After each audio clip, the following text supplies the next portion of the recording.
Hello viewers, আসসালামু আলাইকুম। আপনারা দেখছেন ইব্রাহিম 360। আজকের টিউটোরিয়ালটির মাধ্যমে আমরা ক্লাস 9 এর ইংরেজি চ্যাপ্টার 6 এর 6.4.1 আলোচনা করব। For the bridge our fried, let's learn together.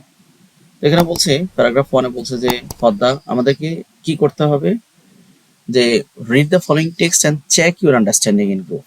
মানে টেক্সটটা পড়ে তুমি গ্রুপে কতটুকু বুঝছো বা কি বুঝছো সেগুলা।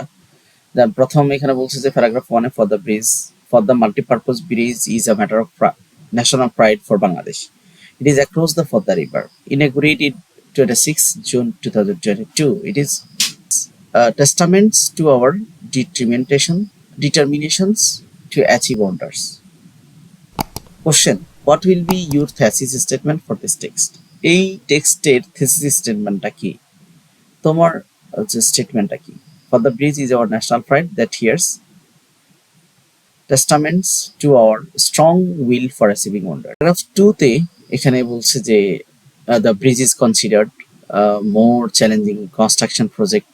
তো এখানে এখানে এটা কনস্ট্রাকশনের ক্ষেত্রে এটার লেন্থ কত, এটার উইডথ কত, ব্রেডথ কত, এটা এখানে কি কি লেন রয়েছে, এটার মেজারমেন্টের কথা বলা হয়েছে। তাইলে এখানে আমরা এই প্যারাতে আমরা দিতে পারি in this paragraph the first point of comparison is length of the bridge.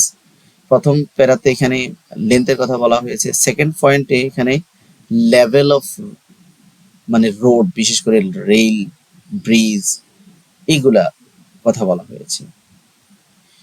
Body paragraph 3 এখানে ফর দ্য ব্রিজের বিশেষ করে আমি হাইলাইটেড করে দিয়েছি।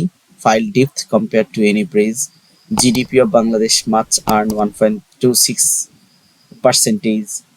তো যাই হোক, এখানে এই প্যারাগ্রাফ 3 দ্বারা কি বোঝায় বা থিসিস স্টেটমেন্টটা কি? এখানে in this paragraph the first point of comparison is its depth and second point changing in GDP. এটার গভীরতা নিয়ে প্রথমে আলোচনা করা হয়েছে। তারপরে বাংলাদেশের জিডিপি নিয়ে বা এখানে কত পার্সেন্ট জিডিপিতে অ্যাড হবে এটার ইনকাম, সেটা বলা হয়েছে। প্যারাগ্রাফ 4 তে এখানে বলছে tourist spots of southern Bangladesh like Kuakata, Sundarban, major destinations like Barishal, Firozpur, Gopalganj, Patuakhali, Khulna. তো এখানে মূলত বলছে যে in this paragraph the first point of comparison is the southern region is now casually reachable. এখন যে জায়গাগুলোতে আগে রিচেবল করা যেত না পদ্মা ব্রিজের কারণে, এখানে খুব ইজিলি এখন যাওয়া যায় উইথিন এ শর্ট টাইম, এই বিষয়টা বলেছে। প্যারাগ্রাফ 5 এ এখানে বলছে যে from the beginning multipurpose bridge নেগোশিয়েশনস was hampered by the controversial and conspiracy. এই যে এই প্যারাতে কি বলছে এখানে মূলত এ কনক্লুডিং প্যারাগ্রাফ ফর দিস এসে will be I will have the final part for this এসে for the bridge is our dream come to true. এটা আমাদের ড্রিমটাকে ট্রু করেছে। It has changed the leaves of people's southern Bangladesh and we should take the opportunity breeze has opened us for and make wholehearted efforts to our country and develop and prosperity. দেশের উন্নতি, দেশের বিভিন্ন প্রসপারিটির কথা এখানে mention করা হয়েছে এই paragraph থেকে।